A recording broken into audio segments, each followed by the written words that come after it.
Assalamualaikum warahmatullahi wabarakatuh. Perkenalkan, kami dari kelompok 1 akan membawakan sebuah video yang bertema hukum dan politik.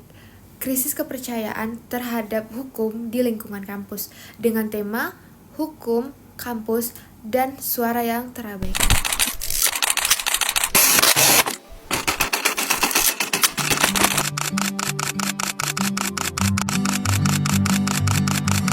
Kasus kekerasan seksual dan pelecehan verbal masih menjadi perhatian serius. Dugaan pelecehan seksual secara verbal. Pemirsa, kasus dugaan pelecehan seksual verbal Kasus pelecehan verbal yang dilakukan 16 mahasiswa Fakultas Hukum. Melalui video ini, kami membahas dengan kasus pelecehan seksual verbal yang terjadi di lingkungan mahasiswa Fakultas Hukum yang menjadi perhatian publik. Tidak hanya menyoroti individu, namun juga memunculkan pertanyaan mengenai integritas calon penegak hukum di masa depan. Kampus hukum dikenal sebagai tempat lahirnya penegak keadilan. Di tempat inilah hukum dipelajari, dipahami, dan diharapkan dapat ditegakkan secara benar. Namun, di belakangan ini, publik justru dihadapkan pada sebuah kasus yang membuat pertanyaan besar. Bagaimana jika nilai-nilai keadilan itu justru dipertanyakan dari lingkungan hukum itu sendiri? Beberapa waktu belakangan ini, media sosial dihebohkan oleh dugaan kasus pelecehan secara verbal yang melibatkan mahasiswa Fakultas Hukum. Kasus ini kemudian menjadi viral di masyarakat. Banyak yang merasa kecewa karena kasus ini justru dilakukan oleh orang yang mempelajari hukum itu sendiri. Berdasarkan informasi yang beredar di media sosial, kasus ini bermula dari percakapan yang diduga mengandung unsur pelecehan verbal terhadap perempuan. Tangkapan layar percakapan tersebut kemudian menyebar luas dan menjadi perbincangan publik. Setelah kasus ini viral, berbagai pihak mulai memberikan tanggapan. Ada yang mendukung korban untuk berani berbicara, namun ada yang memilih untuk menunggu proses hukum berjalan. Situasi ini menunjukkan bagaimana media sosial memiliki pengaruh besar dalam membentuk opini masyarakat. Pelecehan verbal sering dianggap sebagai candaan atau hal yang tidak serius. Padahal, kata-kata yang merendahkan atau tidak pantas dapat memberikan dampak psikologis yang cukup besar bagi korban. Korban bisa merasa takut, malu, kehilangan rasa percaya diri, bahkan mengalami trauma dalam kehidupan sehari-hari.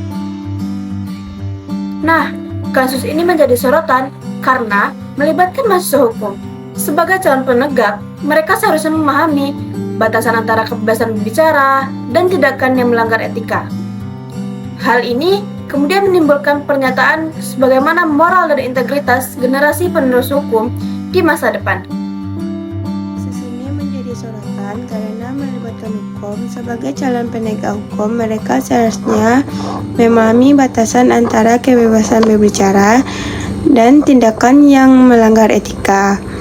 Hal ini kemudian menimbulkan pertanyaan mengenai moral dan integritas generasi penerus hukum di masa depan. Dalam perspektif hukum, setiap kasus harus diproses secara objektif dan berdasarkan bukti yang ada. Mulai dari pemeriksaan saksi, pengumpulan bukti, hingga verifikasi fakta harus dilakukan secara adil. Hal ini penting agar keputusan yang diambil tidak hanya berdasarkan opini publik semata. Di sisi lain muncul pula kritik dari masyarakat terkait transparansi dalam penanganan kasus seperti ini. Tidak sedikit yang menilai bahwa beberapa kasus sering berjalan lambat, minim informasi, atau bahkan terkesan ditutupi. Kondisi tersebut perlahan menimbulkan rasa kecewa dan menurunkan kepercayaan publik terhadap sistem hukum. Padahal transparansi dan keterbukaan menjadi hal penting agar masyarakat dapat melihat bahwa hukum benar-benar ditegakkan secara adil tanpa memandang siapa yang terlibat. Kasus ini bukan hanya membahas tentang satu individu atau satu peristiwa. Lebih dari itu, kasus ini membuka diskusi mengenai budaya diam, keberanian untuk bersuara, dan pentingnya menciptakan lingkungan yang aman bagi semua orang.